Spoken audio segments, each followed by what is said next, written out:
Hi, my name is Courtney, and today I'm going to be showing you how I screwed up a super simple stir fry that I thought would just be a quick, easy video.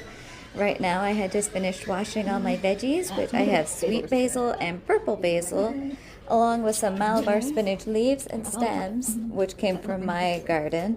This is my first year growing them, so I'm still kind of learning how to cook them up.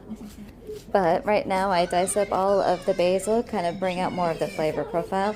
I do not have any chickens, no, so the eggs I'll be using are going to be store-bought. But for the stems for the Malabar spinach, you just gotta cut them up into little tiny pieces. Make sure they're young and not the super thick stems. Along with the leaves, you don't want too big of the leaves.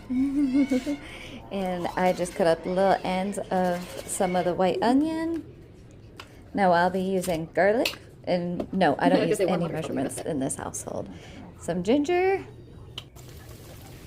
And that's going to be the end pieces of the white onions.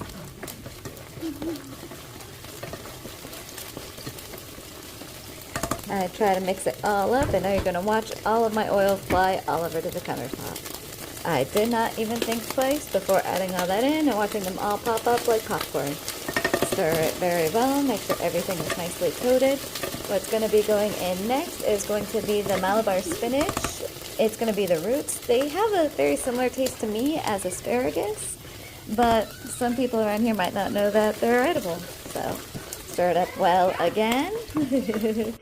And then put the lid on, let it sit. I think it's about 10 minutes is good. Yes, this is a very small amount. I'm a small person. I did dice up some onions and celery. You are free to use whatever you would normally use for your stir fries. Again, this was just something simple because it's all I got out of my garden this year. Now this is the part where everything goes wrong. I cook up the eggs. And then my son lost his silly putty.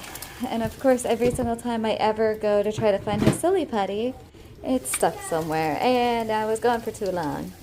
Now you get to watch me stir up some terribly over-fried eggs. I try to salvage it as best as I can because we're not going to waste food in this household. So we continue as normal. We add that's the spinach. I almost forgot for a moment because it's... And then we add in the rest of our greens. They only take so long to cook. Maybe like 10-15 seconds tops. Again, do our best to salvage, and of course, everything is going to go over a bed of rice with a little picture in the corner of what it looks like all stirred up. It was really good besides the over fried eggs.